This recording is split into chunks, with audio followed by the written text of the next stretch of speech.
ಮಡಿಕೇರಿಯಲ್ಲಿ ಮನೆಗಳಿಗೆ ಕಳೆದ ಕೆಲವು ದಿನಗಳಿಂದ ಮಣ್ಣು ಮಿಶ್ರಿತ ಕೆಂಪು ನೀರು ಬರ್ತಾ ಇದೆ. ಆದರೆ ಇದುವರೆಗೂ ಮಡಿಕೇರಿ ನಗರಸಭೆಯವರು ಯಾವುದೇ ಕ್ರಮವನ್ನು ತೆಗೆದುಕೊಂಡಿಲ್ಲ. ಮಳೆಯಿಂದಾಗಿ ಈ ರೀತಿ ನೀರಿನ ಬಣ್ಣ ಬದಲಾಗಿದೆ ಎಂಬ ಹಾರಿಕೆಯ ಉತ್ತರ ಕೊಡ್ತಾ ಬರ್ತಿದ್ದಾರೆ. ಆದರೆ ರಿಪಬ್ಲಿಕ್ ಕನ್ನಡದ ರಿಯಾಲಿಟಿ ಚೆಕ್ನಲ್ಲಿ ಅಸಲಿ ಎತ್ತು ಗೊತ್ತಾಗಿದೆ. ಆ ಕುರಿತ ಒಂದು ಡೀಟೇಲ್ಸ್ ಇಲ್ಲಿದೆ ನೋಡಿ. ಶುದ್ಧ ಕುಡಿಯುವ ನೀರಿಗಾಗಿ ಜನರ ಪರದಾಟ.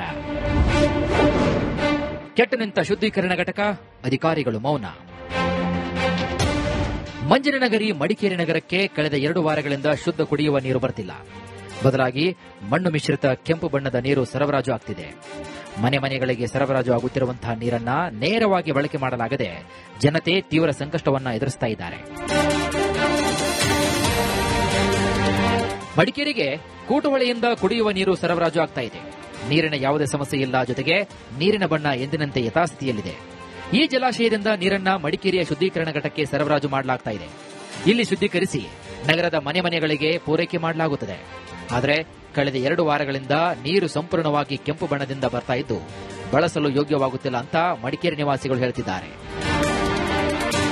ನೀರು ಕುಡಿಯಕ್ಕಾಗ್ತಿಲ್ಲ. ಕಲರ್ ಎಲ್ಲ ಚೇಂಜ್ ಆಗಿದೆ, ತುಂಬಾ ಹಳದಿ ಕಲರ್ ಆಗಿದೆ. ಮತ್ತೆ ಬೆಳಿಗ್ಗೆ ಫಸ್ಟ್ ಬರುವ ನೀರು ತುಂಬಾ ಕಲಕು ಮಿಶ್ರಿತವಾದ ಕೆಸರು ತುಂಬಿದ ನೀರು ಬರ್ತಾ ಇದೆ.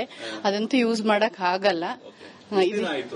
ಹೀಗೆ ಬಂದು ಒಂದು 15 ದಿವಸ ಆಯ್ತು ಸರ್. ಈಕೆ ನೀರು ಬರ್ತಿರೋದು ಇಲ್ಲ ಸರಿ ಆಗ್ಲಿಲ್ಲ. ಈ ಬಗ್ಗೆ ರಿಪಬ್ಲಿಕ್ ಕನ್ನಡ ರಿಯಾಲಿಟಿ ಚೆಕ್ ನಡೆಸಿದಾಗ ಮಡಿಕೇರಿಯ ಸ್ಟೋನ್ ಹಿಲ್ ಬಳಿ ಇರುವಂತಹ ನೀರು ಶುದ್ದೀಕರಣ ಘಟಕದಲ್ಲಿ ನೀರು ಶುದ್ದೀಕರಣ ಘಟಕ ಕೆಟ್ಟು ನಿಂತಿರುವುದು ಬಯಲಾಗಿದೆ. ಆದರೆ ಈ ಬಗ್ಗೆ ನಗರಸಭೆಯ ಅಧಿಕಾರಿಗಳು ಜನಪ್ರತಿನಿಧಿಗಳಿಗೆ ಮಾಹಿತಿ ಇಲ್ಲವಂತೆ.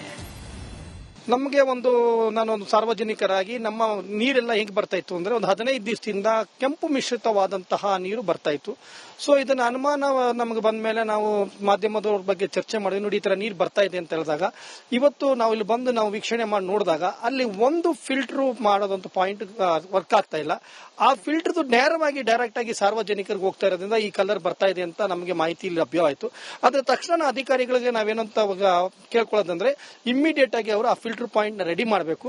ಇನ್ನಾದರೂ ನಗರಸಭೆ ಅಧಿಕಾರಿಗಳು ನೀರು ಶುದ್ದೀಕರಣ ಘಟಕವನ್ನ ಪರಿಶೀಲನೆ ಮಾಡಿ ಸರಿಪಡಿಸುವ ಕೆಲಸವನ್ನ ಮಾಡಬೇಕಾಗಿದೆ. ತಪ್ಪಿದ್ದಲ್ಲಿ ಇನ್ನಷ್ಟು ದಿನ ನಗರವಾಸಿಗಳಿಗೆ ಕೆಂಪು ಬಣ್ಣದ ನೀರೇ ಗತಿ.